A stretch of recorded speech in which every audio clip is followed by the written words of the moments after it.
nggak gimana-gimana gitu loh. Ya seneng-seneng aja gitu kan malahan.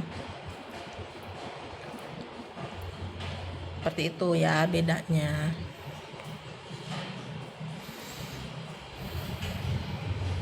Terus lu nggak malu, Nat? Lu ngakuin kalau lu suka sama perempuan? Ya sekarang mau malu ya mau malu mau gimana gitu kan? Ya ngapain juga lah malu. Ini ya gue cuman pengen jadi diri gue sendiri aja gitu loh. Gue cuman mau jadi diri gue sendiri aja.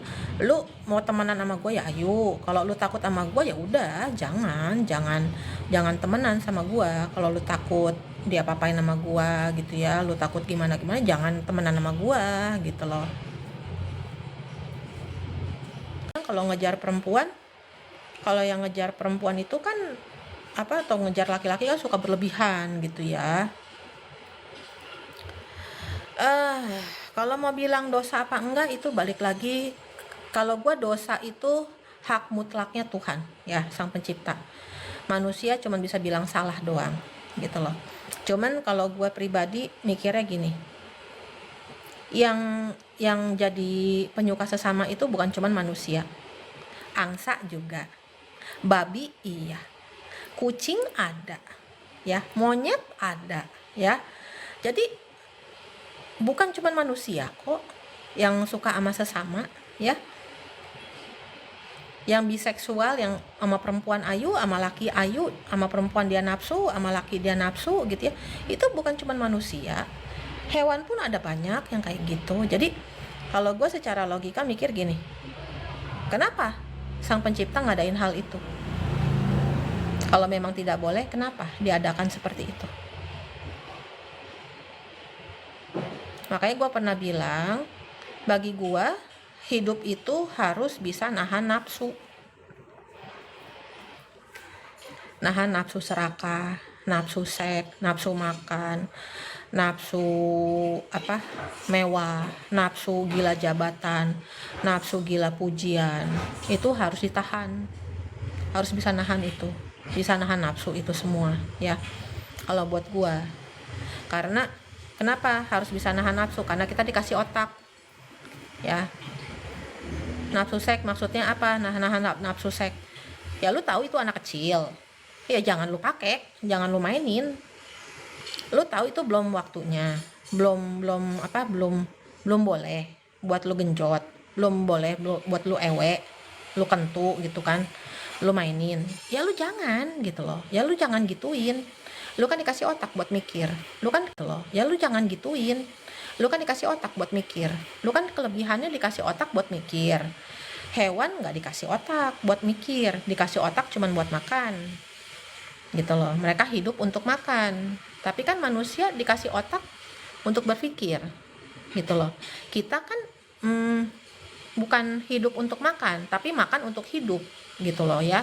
Jadi ya lu pikir aja gitu loh, harus tahu diri. Intinya hidup itu kalau mau semuanya serba baik, damai, aman-aman aja, ya kita harus bisa nahan nafsu. Nafsu marah, nafsu sedih, nafsu pengen memiliki sesuatu yang bukan milik kita, itu harus bisa dikendalikan menurut gua ya, menahan nafsu gitu loh. Terus yang pemikiran gua lagi sekarang gini, kalau emang dikatakan agama itu kan cuman aturan doang ya. Di agama itu kan kebanyakan peraturan, nggak boleh gini, nggak boleh gitu, nggak boleh gini, nggak boleh gitu. Kalau begini masuk neraka, kalau begitu masuk surga. Beda sama spiritual ya, spiritual nggak kayak gitu, beda banget, jauh banget gitu loh. Nah sedangkan gue orang spiritual, gue bukan ke agama, gue lebih ke spiritual. Jadi kalau gue mikirnya, kalau emang gue dosa ya, terus kenapa gue yang dipilih?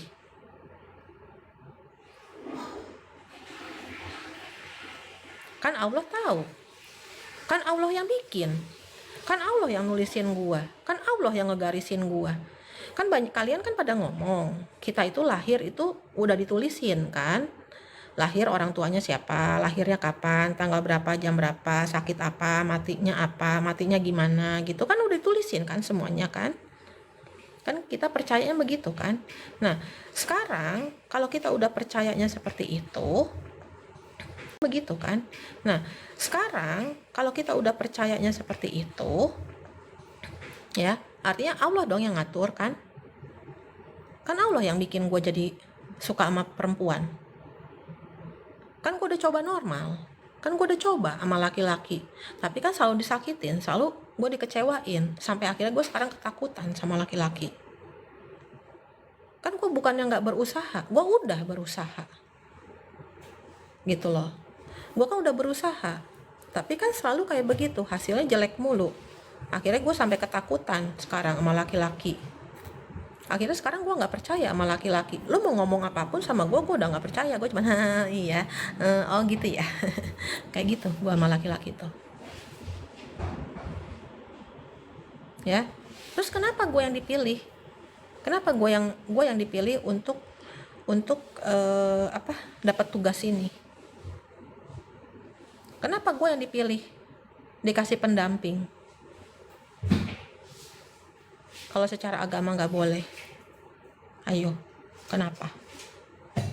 Coba kalian pikir. Saudara gue banyak yang normal. Saudara gue banyak yang pada ibadahnya pada bagus-bagus, ngajinya pada pinter-pinter, ke gerejanya pada rajin-rajin, mereka juga aktif di gereja. Kenapa bukan mereka yang dipilih? Kenapa gue? Kalau dibilang gue adalah berdosa karena gue demen sama perempuan lagi, karena gue jeruk makan jeruk, kenapa gue yang dipilih? Kenapa bukan mereka yang normal? Coba kalian mikir, kalau kalian punya otak. Coba kalian renungin kata-kata gue. Allah yang bikin gue kayak begini. Allah yang lahirin gue di keluarga ini. Allah yang udah nulisin garis hidup gue seperti ini. Allah juga yang nentuin gue dikasih pendamping. Nah kenapa? Gitu loh. Kalau emang gue pendosa, kalau emang gue berdosa, kenapa hidup gue seperti ini? Allah juga yang nentuin gue dikasih pendamping. Nah kenapa? Gitu loh. Kalau emang gue pendosa, kalau emang gue berdosa, kenapa gue yang dipilih? Kenapa gue yang dikasih tugas mulia kayak begini?